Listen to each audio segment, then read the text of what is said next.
A lot of Canadians are pissed off about the housing situation, and it's something that Pierre Poilievre has been talking a lot about, and I think it's a valid criticism of Trudeau. The problem is that Pierre Poilievre doesn't actually have a real plan. His solution will arguably make things worse, just as Doug Ford's plan has in Ontario, because Pierre Poilievre's entire plan revolves around punishing cities that don't build 15% every year, which would be impossible for many of them. Like, think about that. If you don't build 15% more houses every year, you get federal funding for transit and infrastructure withheld. So if you don't achieve exponential growth, you don't get funding for more housing and transit, which is good for housing. This is the definition of setting expectations too high and then kicking somebody for not achieving them, all the while yelling at them to pull themselves up by their bootstraps. Like, what about cities that have already been building at a rate faster than 15%? At a certain point, that growth has to slow down.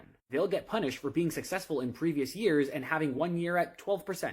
And there's also no guarantee that this housing plan will lower costs, because Pierre doesn't really have any plans to address the fact that there is a lot of financial capital in our housing market. Institutions still view housing in Canada as an asset class, even though townhouses in rural Ontario are going for $1 million. And Ford's new Housing Act is only going to worsen sprawl, with Ontario losing 319 acres of farmland every day to development and sprawl. But a study last year shows that we already have enough space without doing more sprawl for 2 million homes in Ontario. Ford wants cities to sprawl so we can build more highways, even though we already have the infrastructure needed to build within our boundaries. And because he's not charging developer fees anymore, Ontario citizens are going to have to front the bill for doing a lot of the infrastructure costs that normally would be covered by developers, meaning that the cost of houses are only going to go up. And developers are going to pocket the difference while we have to pay for more through our taxes. And don't forget that Ford is already counting long-term care beds as new housing. So between Ford's plan and Pierre's potential plan, we're going to see some cities squeezing by through artificial means. Like Brampton, where the province claimed that over 7,000 new housing starts happened in 2023. That's all just because of manipulated data. In reality, only 2,900 new housing units were created in 2023.